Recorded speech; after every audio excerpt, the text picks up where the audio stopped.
우리는 다른 사람들의 경험한 독특하고 신기한 영적 증거들을 들을 때 부러운 생각이 듭니다. 나도 저런 경험을 해보았으면 얼마나 좋을까 하는 생각이 드는 것은 당연한 일입니다.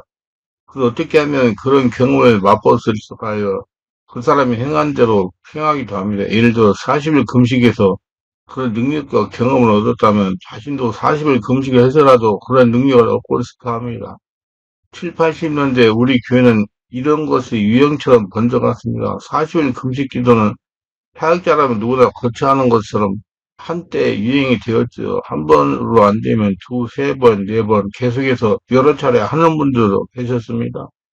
영적인 경험과 능력에 대해서 제대로 이해하지 못했던 그 시절에 일어났던 일들인데 오늘날에는 그 당시처럼 유행은 아니지만 여전히 그런 생각을 하는 사람들이 있을 것입니다. 하나님은 우리가 감당하지 못할 시험을 허락하지 아니하시지 우리의 지식의 한계를 넘어서 영적 경험은 점토를 주시지 않습니다. 특히 신묘한 경험들은 우리가 함부로 해석하여 스스로 망하게 할 위험이 있기 때문에 절대로 허락하지 않습니다. 그리고 자신이 경험한 영적 현상들을 대부분 자신의 영적 성숙을 위해서 그리고 자신에게 주어진 또는 장사 주어질 직임에 필요한 내용들과 관련된 것을 부분적으로 허락하시는 것들입니다. 꿈과 환상과 예언은 저를 자신이 인도하고 성숙시키기 위해서 주시는 것을 우리가 압니다. 꿈에 타인이 등장해도 그 상징은 그 사람의 의미하는 것이 아니라 자신 속에 내재되어 있는 그 사람과 동일한 성향이나 기질 등을 의미하는 것입니다. 꿈에 대한 지식이 없는 사람들은 이런 꿈을 꾸면 그 사람에게 해당하는 꿈이라고 판단하는 실수를 하기도 쉽습니다. 실상은 자신의 그 사람과 같은 그런 일이 자신에게 일어난다는 걸 보여주신 것입니다. 영적 경험은 그 사람이 영적 수준에서 이해될 수 있을 정도의 내용에 주십니다. 아무리 신묘하고 특별한 경험이라 해도 우선은 자신이 영적 성숙을 위해 허락하시는 것입니다.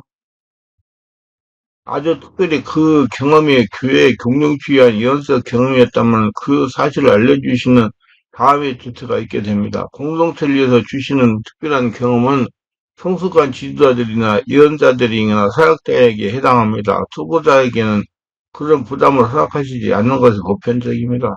꿈과 환상은 상징을 동원하며 많은 위험이 포함되어 있음을 우리는 압니다. 특히 예언은 예언자가 미숙하면 실수할 수 있는 요소들이 많죠. 미숙한 사람은 가정이라는 실수를 하게 됩니다. 우리는 늘 자신의 지식 중에서 모든 걸 이해하려고 합니다. 그 수준을 벗어나지 못하죠. 그래서 주어진 경험을 자신의 신앙 순리에서 이해하려고 전하려는 충동을 받게 됩니다. 그래서 천국을 경험한 사람들이 이야기를 자주 듣습니다. 신앙의 연륜도 깊지 않고 다양한 영적 경험도 없었던 사람이 오늘날 갑자기 천국에 들려 올라가 천국을 보고 그곳에 성경에 등장하는 인물들을 만나보았다는 얘기를 듣습니다. 우리는 이런 이야기를 들을 때 그 경험의 진정성에 대해서 한번 의심하게 됩니다. 그런데 그 이야기를 하는 사람의 간증에서 우리는 같은 과정을 보게 됩니다. 천국 이야기를 하는 사람의 말에서 우러나오는 그 사람의 신앙의 연륜과 지식의 정도를 확연하게 일견할 수가 있습니다. 초보 신앙인의 경우 초보적인 신앙관으로 글을 해석합니다. 그리고 보았다는 내용들이 거의 비슷합니다. 닉 조니어 같은 선지자에 속한 사람의 경험은 그 내용이 그런 사람과는 여러모로 다른 것을 봅니다. 영적 경험은 그 수단을 따라서 그 내용이 어떠한지 그 사람이 지닌 영적 지식에 의해서 다르게 나타나는 것입니다. 우리가 영적 현상들을 경험하는 이유는 우리 영적 지식의 폭이 넓히고 그것으로 위해서 성숙하게 하기 위해서입니다. 우리는 영적 경험을 하기에 앞서서 이런 부분들을 육체로 경험하게 합니다. 영의식에 앞서서 우리는 육체이기 때문에 동일한 내용을 육체로 경험하게 하시는 것입니다. 다른 사람의 허물이나 미숙함을 볼 때 성숙하지 못한 사람은 그들을 판단하여 규정하거나 책망하려고 듭니다. 그러나 그러기에 앞서서 그를 목격하는 까닭은 자신에게도 그런 부분이 있지 않는가 돌아보게 하기 위함을 우선 생각하게 합니다. 온유한 심령으로 그들 자들을 바로잡고 하는 조건을 듭니다. 우리가 목격하는 모든 일들은 우선 자신을 교육하고 세우기 위함이며 아울러 그런 과정을 통해서 온유함을 익히게 되는 것입니다. 영적 경험으로서 이러한 이유로 우리에게 경험하게 하시는 것이지만 우리는 그 경험에만 치중해서 자신을 돌아보는 일을 잊을 수도 있습니다. 누구나 자신의 경험한 것이 수하고 깊은 의미를 짓는 것으로 받아들이고 싶어 합니다. 그러나 실상은 그렇지 않다는 사실을 오랜 세월이 지나 성숙할 때 깨닫게 됩니다. 독특한 영적 경험이란 자신만이 그렇게 느끼는 것이지 타인은 그렇게 생각하지 않을 수 있음을 우선 이해해야 되며 그 경험은 자신을 돌아보기 위한 것임에도 알아야 됩니다. 비록 천국을 경험했다고 해도 우선은 그 자신이 자신에게 경험이 적용되어야 됩니다. 자신에게 부족하고 부족한 부분이 있음을 알 때 그 영적 경험은 의미가 있는 것이 되며 또한 공동체 유익이 되는 것입니다. 자신에게 아무런 유익을 주지 못하고 타인을 판단하고 가르쳐라는 생각은 하나님부터 온 것이 아닙니다. 자신을 돌아보는 것에 우선하며 그 다음에 타인에게 도움을 주는 것입니다. 우리가 영적 경험을 할 때 이런 부분에 옳은 경험이 없는 사람들은 이 경험에서 듣고 본 것을 모두 영적 실체일 것이라고 믿어버립니다. 이것도 가정의 한 유형인데 우리가 꿈을 꿀 때 경험을 생각할 필요가 있습니다.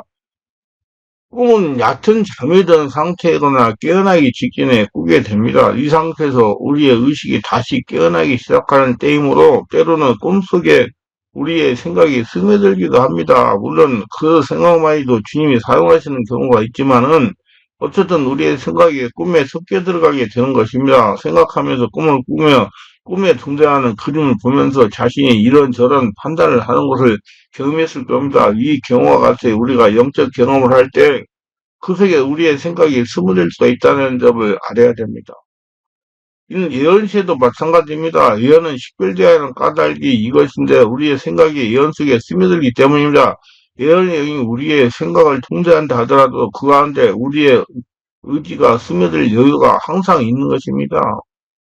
이처럼 우리 모든 면에서 불완전한 존재이기 때문입니다. 이런 까닭에 우리가 경험하는 영적 증거들 속에는 우리의 의지가 포함되며 천국 여행이라는 경험에서도 예외가 없습니다. 그 속에서 보고 듣고 한 경험 속에는 자신의 의지가 만들어내는 것이 포함됩니다.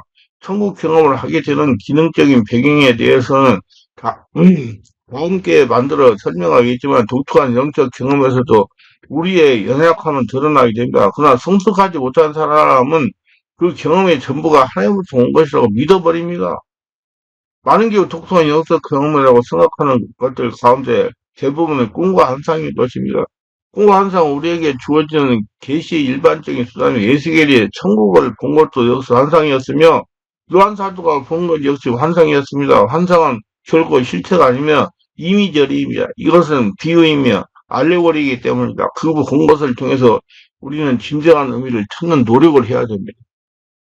바울이 자신이 경험한 천국에 대해서 입을 담은 이유도 이와 같은 까닭일 겁니다. 우리는 섣부른 가정을 많이 하기 때문에 성숙하지 못한 사람들에게 그 내용을 말하는 것은 유익이 되지 못하기 때문입니다. 꿈과 환상은 그 영상이 의미하는 것이 아니라 그 이미지가 제시하고자 하는 뜻이 의미가 있는 것입니다. 그러므로 그런 경험을 한 사람은 그런 의미를 제대로 읽어낼 수 있기까지 본 것을 마음에 담아둬야 됩니다. 구약의 선견자들은 자신이 본 것을 의미를 제대로 파악하기까지 많은 세월 동안 그 예언을 담아두는 훈련을 거쳤습니다. 우리는 다양한 영적 경험들을 합니다. 그 경험이 있기 전에 우리는 먼저 육체도 그와 유사한 경험들을 하게 됩니다. 수많은 사람들을 만나면서 그들이 보여주는 다양한 성향들을 마주치게 되는데 이럴 경우 그 행위는 자신을 먼저 돌아보기 위해서 경험하게 하는 것입니다. 세상 일을 다양하게 경험하면서 우리는 성숙하게 되고 아울러 온유하게 됩니다. 이와 같은 육체적 경험을 먼저 가지고 그 경험들을 자신의 성숙을 위해서 제대로 사용할 수 있고 적용할 수 있을 때 우리에게 신묘한 영적 경험들이 주어지는 것입니다. 앞에서 언급했듯이 우리가 감당할 수 없는 경험은 허락하시지 않습니다. 다른 사람이 경험한 특수한 것들을 자신도 경험하고 싶지만은 불가능한 것은 자신에게 별로 유익이 되지 못하기 때문입니다. 그 사람과 자신이 가야 할 게 다르고 주어진 직무가 다르기 때문입니다. 그래서 저는 그래요. 그 사람은 나는 나다. 하나님은 각각 사람의 성향에 따라 역사한다. 그렇기 때문에 특별히 옆에 사람 그거 어떻게 한다고 그거 따라가려고 하지 말아라. 우리는 각자에게 주어진 믿음의 분량도를 지루게 생각해야 됩니다. 이미 자신에게 주어진 것들을 제대로 감당하는 일이 먼저 점검합시다. 여기서 그러면 그것을 자랑하기 위함도 아니고 남을 가르쳐 인도하기 위함도 아니며 우리 자신을 성숙시키기 위함입니다. 여기는 천국 영이라는 경험도 예가 아닙니다. 아울러 우리가 경험하는 영적 경험 속에는 우리가 제가 포함된다는 점을 잊어서는 안 됩니다. 예언자 입에서 나오는 모든 말이 하나님부터 온 것이 아님을 우리는 이미 압니다. 그래서 듣는 사람은 분별해야 하는 까닭이 여기에 있는 것입니다. 통해서 보고 듣고 한 모든 말이 다 실체가 아니라 사실을 제대로 이해해야 됩니다. 당사자는 그 모든 걸 실체이길 원하며 그렇게 믿고 싶어 합니다. 그러기에 성숙할수록 환상이나 금의가 무엇인지 까닭기까지 잠잠하는 법을 배우게 됩니다. 우리가 감당할 수 없는 수준의 경험은 주님 허락하지 않습니다. 이런저런 다양한 경험들을 만나게 되고 그것들 나름대로 의미를 지니고 있습니다. 그러나 그 무엇보다도 그 경험이 자신에게 어떻게 유익한 것인지를 제대로 깨닫기까지는 타인에 대해서 침묵해 하는 것을 알고 행해야 됩니다. 바울은 자신이 크고 비밀한 것들을 경험했지만 모든 것이 침묵하고 오로지 육체의 약한 것들만 자랑하려고 했습니다. 그는 자신이 경험한 것들이 다른 사람을 위한 것이기에 앞서서 자신을 만들기 위한 것이었음을 알게 되었기 때문입니다. 자신이 엄청난 경험을 했다고 그것은 자신이 그렇게 느낄 뿐입니다. 그리고 그것은 결국 자신이 너무나 완고하고 변화하기를 싫어하는 결정 때문에 주어진 것도 알아야 되고 신명한 경험을 했다면 우선 자신이 주님 앞에 아무도 완악했음을 인정해야 됩니다. 그래서 자기 완악함을 다른 사람이나 주님 앞에 인정해야 됩니다. 바울이 다메섹 경험이 없었다면 그건 절대로 주님을 따를 수가 없었을 겁니다. 우리 충만한 개서는 기쁜 기도하며 귀신을 쫓아내고 체험하며 영성을 쉽게 하기 위하여 성령체 집회를 매주 합니다. 매주 월요일, 금토, 주일 귀신을 쫓아내고 집중치고 내적치 집회를 10시부터 10시까지 진행하고 있습니다. 많은 분들이 오셔서 성령을 체험하고 귀신을 쫓아내고 내면 상처를 치유받고 있습니다. 내적인 상처, 귀신 역사로 고통당하는 분을 오셔가지고 다 치유받고 승리하시기 바랍니다. 기도합니다. 오늘도 제 설교를 끝까지 시청하신 분들 축복하소. 구독, 좋아요, 알람 설정. 유명하신 분 수고하시고도 성령으로 충만받아서 하나님은 체험하면서 영적 민감성을 개발하게 하신다는 걸 알고 고자고 체험하며 영적 민감성을 개발해 하나님의 역사를 잘 따라가서 하나님의 복을 받는 복신자가 다 되게 하소서. 예수님 이름으로 기도합니다. 아멘.